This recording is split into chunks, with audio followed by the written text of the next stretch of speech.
Welcome to Train Signal. You're watching the SharePoint Web Applications and Site Collections video. In this video, we're going to be talking about the frameworks that your SharePoint sites are going to go live in. So in the beginning, we're going to have a quick review of SharePoint architecture. I just want to go back and revisit some vocabulary with you. And then we're going to talk about what we're going to be building in terms of our scenario, the Verde Petra site test plan. Then we're going to dig into that item in detail when we talk about web applications and site collections and why it's important to separate out your web apps and your site collections. There's a couple of reasons for that, and we'll talk about those.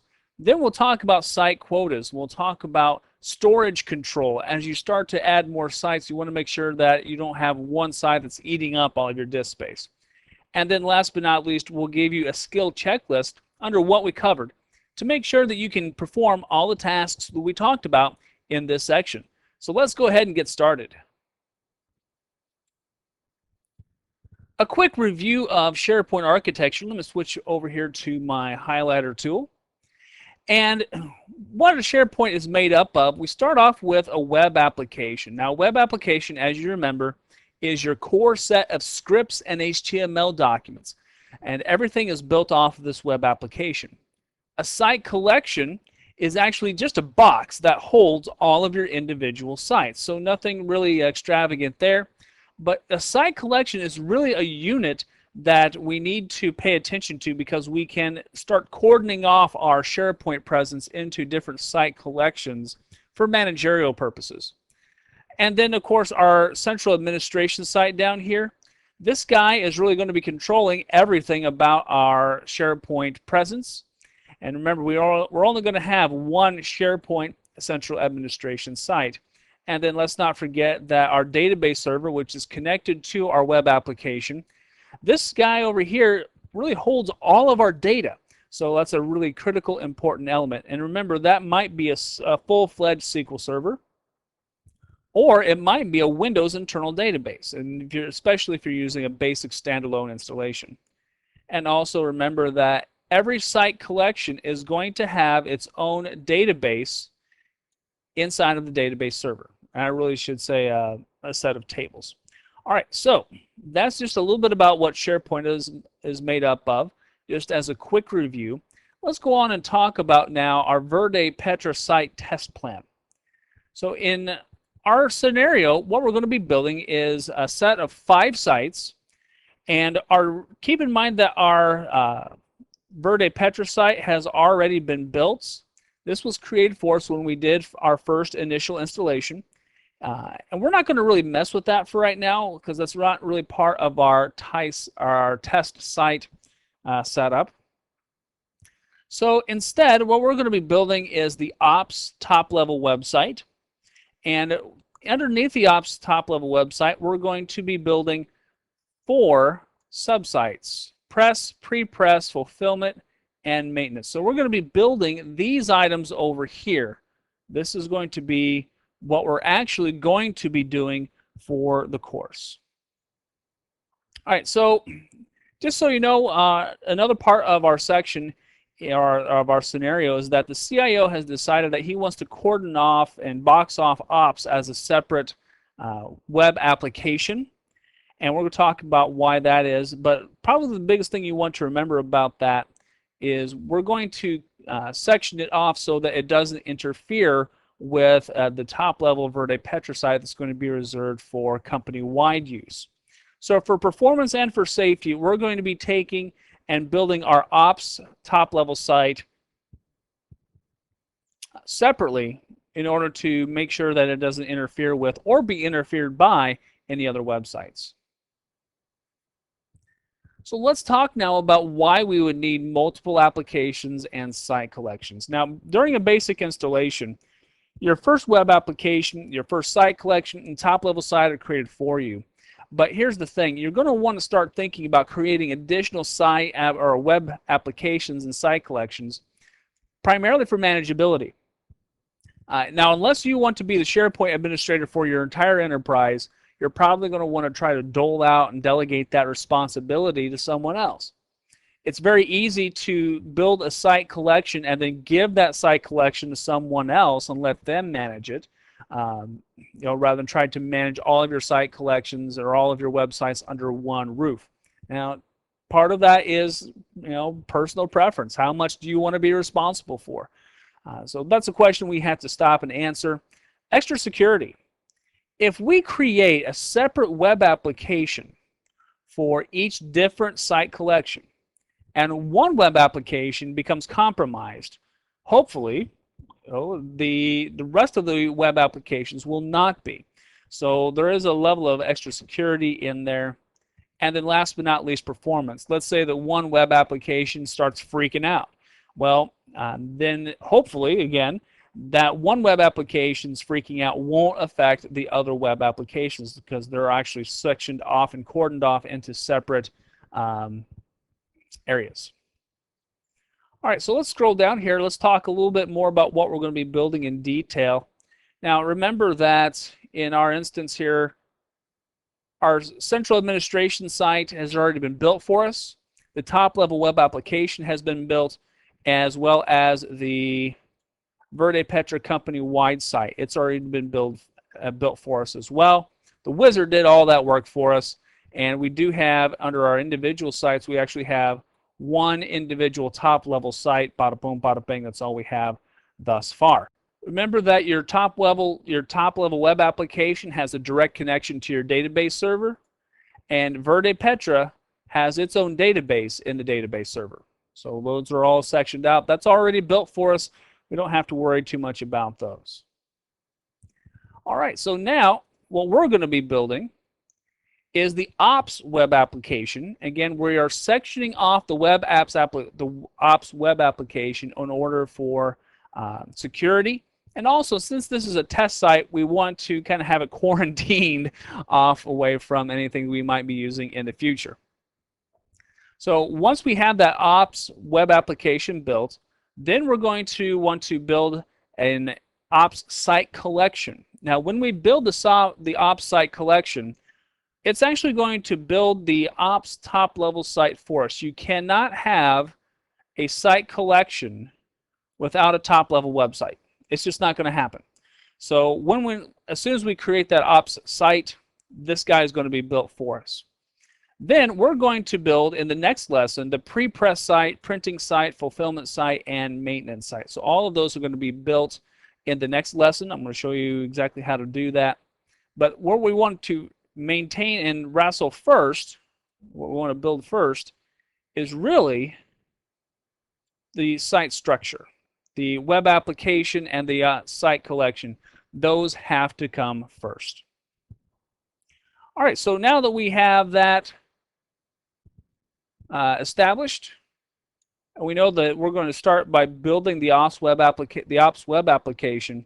Then let's go ahead and move on and start on the process. So I'm going to take you out to Internet Explorer now, and I'm actually going to take you to the Publishing Center site.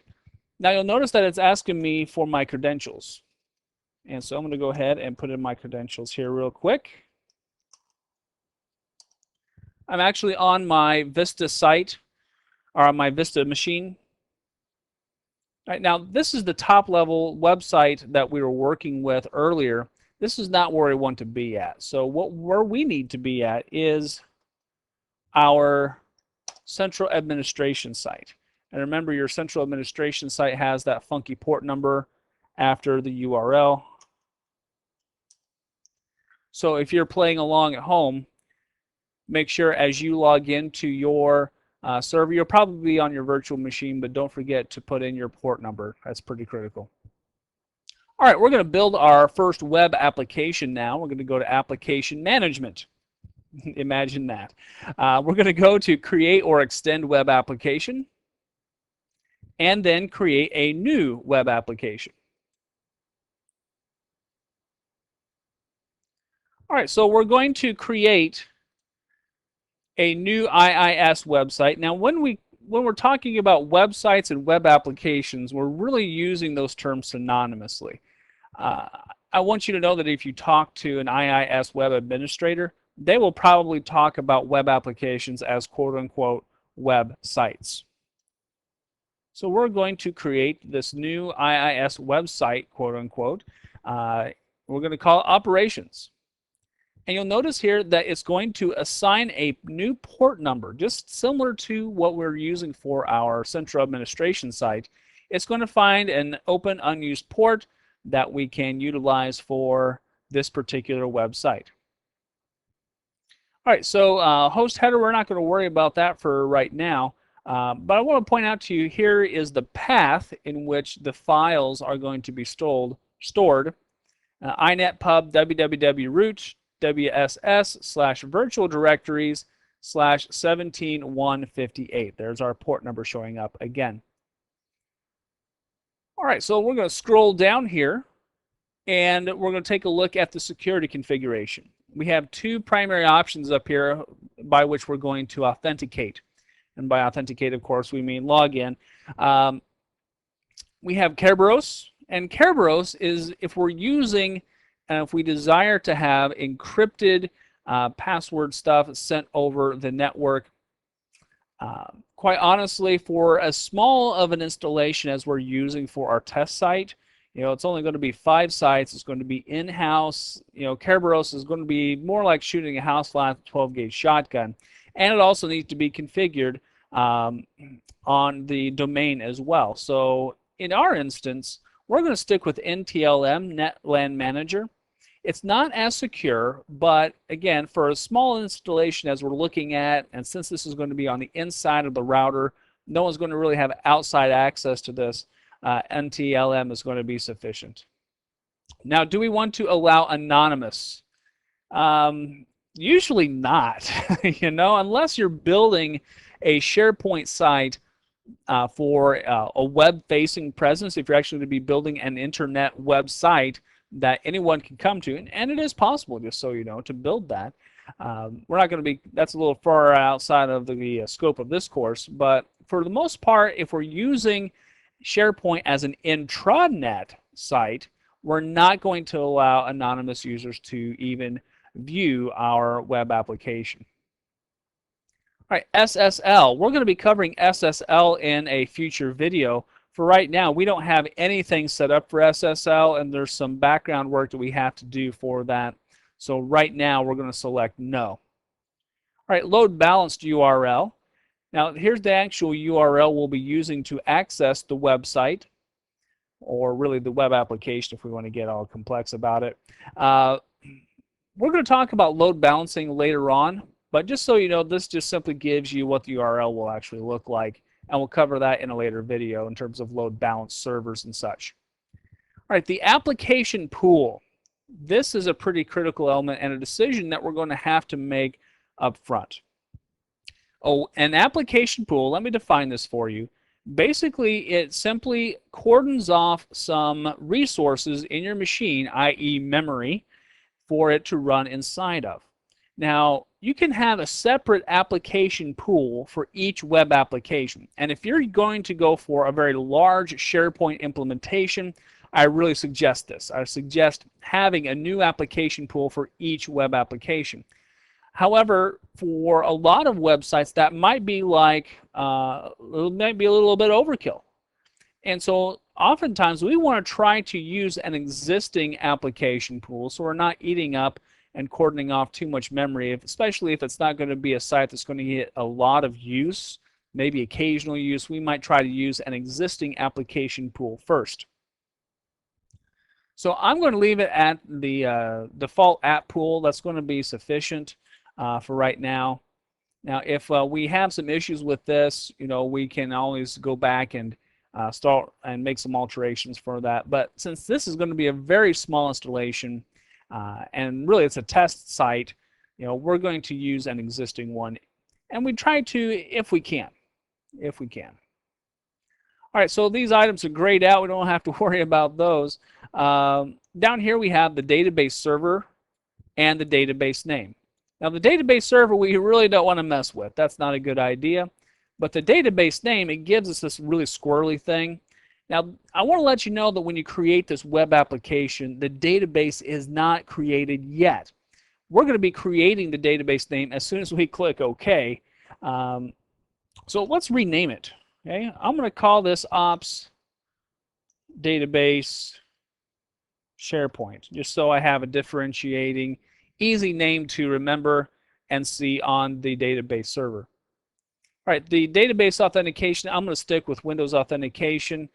We try to use that whenever possible.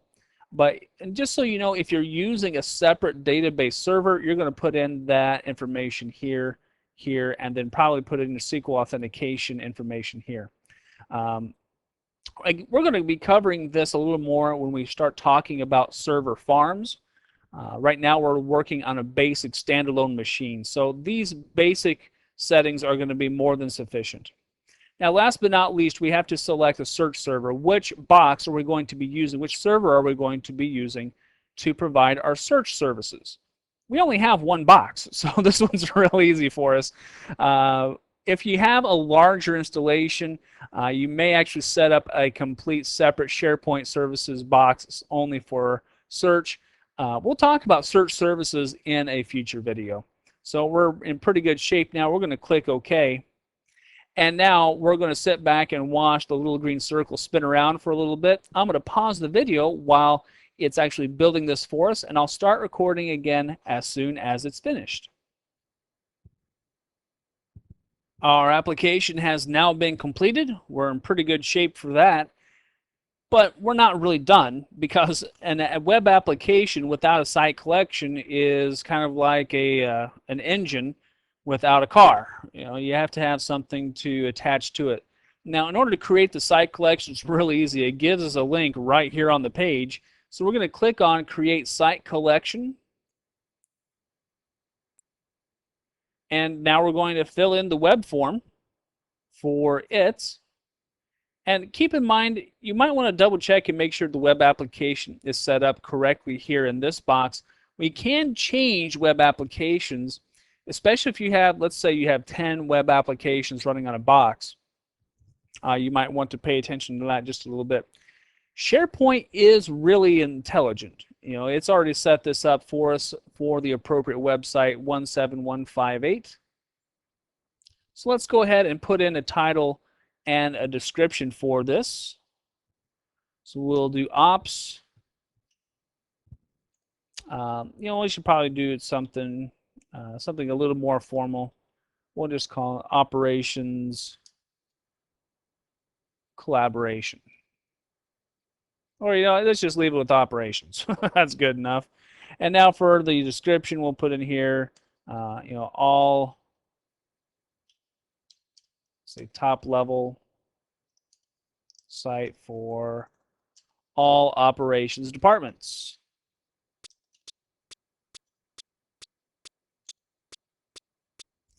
Okay. Now, website address. This is a decision that we really need to make probably prior to getting to this point. But let me point this out to you. Right now, we could leave our top level website at the root level for this web application. And quite honestly, that is my recommendation to you. I see no reason not to, especially since this is going to be on the interior of your router. It's going to be an intranet site. We can also use the site's prefix and then put in something here at the end like ops. Now, if you ask me, that's just a few extra things to type. I don't see any real reason to do that. So in our instance, we're going to leave it at the top level root. So then my users, all they have to do to get to the initial site, they just have to type in Publishing Center :17158. Now, selecting a template. This is something that we should have decided prior to this. Since this is really a departmental thing, we're going to leave it at Team Site up top. And just so you know, a template selection, it's just the beginning point. Okay. Now, in the next video, I'm going to show you how to create a site template or a template site. But for right now, we're going to leave it at Team Site, and we can always go back and configure and alter whatever we need. Just so you know, the meetings item, these are a little more ephemeral. These are a little more kind of occasional. You'll be creating and deleting these as time goes on. So we're going to leave it at Team Site. And now we need to specify a site administrator. Well, I'm going to put myself in here for right now. And then I'm going to click on Check Name. And bada boom, bada bing, there we go. Secondary site administrator, I don't really have one of these, but let me give you just a quick piece of advice. If you're going to be creating a site collection for someone else to use, always put yourself on there as a secondary site administrator, just as a good practice. Or give someone else administrative rights also, just as a backup, because you never know what's going to happen. Let's say somebody goes on vacation and something wonky goes with the wrong with the site, or if there's something that someone really needs to be added to the site, then someone else can do it. So having a little bit of personnel redundancy there is never a bad thing. Now, quota template, we haven't really talked about these just yet, and we haven't built one either. So there's really nothing that we can really do with this right now. We're going to talk about this in just a few minutes. So I'm going to click OK. And it's going to sit here and spin for a little bit while it creates the site collection data set and the structure for it. And there's really not much we can do here. I'm going to be pausing the video once again. And then as soon as it's done creating the site collection, we'll resume our regularly scheduled program.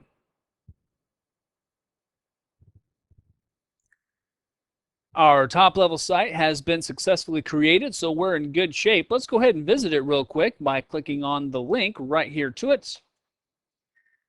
And of course, since I'm on the client side, it's going to ask me to authenticate against Active Directory. And there we have it. Here is our brand new top level operations website that is attached to our operations web application. So keep in mind that this site that we're looking at is completely separate from the top level website that was created during the installation. So we do have some isolation here for, again, performance reasons and for security reasons. So we're all set for this section. So let's go back to our regularly scheduled program now. And let's talk about keeping our storage under control. Once we have a site collection to manage, we can apply a quota template that will control how much space each site in that site collection is allowed to have. Now, the nice thing about this is that you can take a template and you can alter it and increase it over time. So let's say you go and you add another, couple of gigs to your server. Well, no big deal. You can go in, you can alter your site quota for a particular site collection, and that quota will increase for all of those sites as you alter it. Let's go ahead and let's take a look at our Verde Petra scenario. Looks like the CEO is going to be a little stingy to start off with. He only wants to allow 20 megabytes per site to start. So we're going to set up a quota template, and then we're going to apply that quota to all sites inside of Ops. So let's go ahead and move over to our central administration site again. And once again, I'm still here over on my VistaBox. I'm simply connecting to my Publishing Center site through Internet Explorer. And we're going to go to the Application Management page. And here under Application Management, we're going to go to Quota Templates. And now we're going to create a new quota template. And we're going to name this guy, we'll call it Operations Site-Wide Quota. Okay. And after we name it, we can give it a site maximum. What was it, 20 megabytes? And now we're also going to send ourselves an email whenever any site hits 15 megabytes. So every site inside of our site collection, including the top level site, is limited to 20 megs. And as soon as users post enough stuff that it hits 15 megabytes, it's going to send us a warning saying, hey, you're starting to get a little more closer to your quota than what we're comfortable with. All right, so that's all we have to do there. We'll tell it okay. Now we have to go in and apply the quota template. So creating it isn't enough, okay? You actually have to go in and apply it. So we're going to go to Site Collection, Quotas, and Lots. And in order to apply it, we make sure that we select the appropriate site collection. And once again, 17158 is the only other site collection we have on the server, so we're good for there. We're going to scroll down here and we're going to apply a different quota template, and we're going to apply the one that we just created, which is Operation Site-Wide Quota. You notice here under the gray items, these are grayed out because they're already applied. The 20 megabytes and 15 megabytes are already set up. Now, one other reason to use a site quota is that you can take this same site quota and attach it to multiple site collections across your SharePoint implementation. So it's just kind of a nice little shortcut that we can use to centrally manage, a lot of items all at once in terms of the amount of space that they take up on the disk. All right, we want to tell this OK, and we're all set. Let's go back over to our regularly scheduled program now. We have completed our tasks. So let's talk about what we covered, and here is your skill checklist. And remember, you can take these skill checklists and print them out from your instructor notes that are included with the course and actually use them as a checklist. Go through and see if you can perform all of the tasks. So we should now be able to create a SharePoint web application from the web interface, i.e. in the central administration site. We should also be able to create site collections from that web interface. And you saw how easy that is. As soon as you create your web application, you actually create that site collection automatically. And then you can also create a quota template for a site collection now. You saw that that was really a piece of cake. Now, I want to go back and hit one more thing before we leave.